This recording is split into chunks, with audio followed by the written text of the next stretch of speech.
BJP को CP Joshi के रूप में एक नया प्रदेश अध्यक्ष मिल गया है। विधानसभा चुनाव पास में है, माना जा रहा है कि बड़ी चुनौतियां सीपी जोशी के सामने रहेगी। लेकिन चर्चाओं का विषय ये भी बना है कि बीते दिनों जिस तरह ब्राह्मण महासभा हुई थी, ब्राह्मण महापंचायत हुई थी, उसमें लाखों की संख्या में लोग पहुंचे थे। उसी का असर है कि आलाकमान की ओर से सीपी जोशी को ये जिम्मेदारी दी गई है। ब्राह्मण समाज के पदाधिकारी हमारे साथ मौजूद है। क्या लगता है कि ब्राह्मण महापंचायत हुई थी, उसी का असर है कि सीपी जोशी को यहाँ बनाया गया?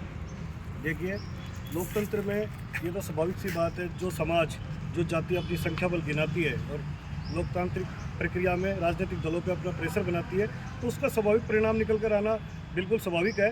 और जो पिछले दिनों जो कई सालों की मेहनत हमारे द्वारा राजस्थान में ब्राह्मणों को जागरूक करने की जा रही थी, गांव-गांव ढाणी कई वर्षों से हम लगे हुए थे।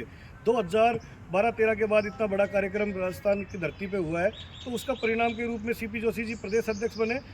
बिल्कुल तय तो नहीं कहा जाएगा, क्योंकि राजनीतिक दल की प्रक्रिया होती है, वो उसके अपने मापदंड, अपना विश्लेषण, अपना परीक्षण होता है, जिस पे कार्यकर्ता खरा उतरता है, उसी को जिम्मेदारी दी जाती है। पर हाँ, ये महापंचायत के तुरंत बाद जिस तरीके से ब्राह्मण अध्यक्ष का आना हुआ है, तो उसमें कहीं ना कहीं महापंचायत की भूमिका जरूर रही है।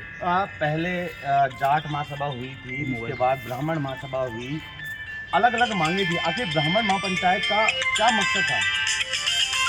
देखिए, ब्राह्मण महापंचायत का एक ही मकसद था कि जिस तरीके से ब्राह्मणों का प्रतिनिधित्व तो राजनीति में घट रहा है और ब्राह्मणों को हाशिए पे डाला जा रहा है लगातार। और आप देखिए, पहले 15-15 राज्यों के मुख्यमंत्री ब्राह्मण हुआ करते थे। राजस्थान के पहले मुख्यमंत्री लगातार ब्राह्मण रहे हैं, हरियाणा के मुख्यमंत्री पंडित भगवत दयाल शर्मा ब्राह्मण रहे हैं, उत्तर प्रदेश के मुख्यमंत्री ब्राह्मण रहे हैं, मध्य प्रदेश में ब्राह्मणों के हाथ में बड़ी राजनीति रही है। पर पिछले कुछ सालों से जिस तरीके से ब्राह्मणों को बिल्कुल हाशिए पे धकेल दिया गया, उनका प्रतिनिधित्व घटता चला गया और हमारे भी 15-16 विधायक विधानसभा में रह गए। उसके बाद एक चेतना आना जरूरी थी और इसी चेतना का ये परिणाम है कि अब ब्राह्मणों की तरफ राजनीतिक दल देख रहे हैं। बिल्कुल, आपने कहा कि ब्राह्मण कहने के रास्ता में पिछड़ता जा रहा था। एक बड़ी चुनौती सीपी जोशी के सामने होगी। क्या लगता है ब्राह्मणों को आगे ला पाएंगे? युवा है खुद। देखिए, सीपी जोशी राजनीतिक प्रक्रिया से तो गुजरे हुए व्यक्ति हैं, पंचायत समिति के सदस्य से लेकर और आज उन्होंने लोकसभा सदस्य के रूप में एक लंबा सफ़र तय किया है। पर साथ साथ वो समाज की राजनीति में भी, सामाजिक कार्यक्रमों में भी बढ़ चढ़ के हिस्सा लेते हैं।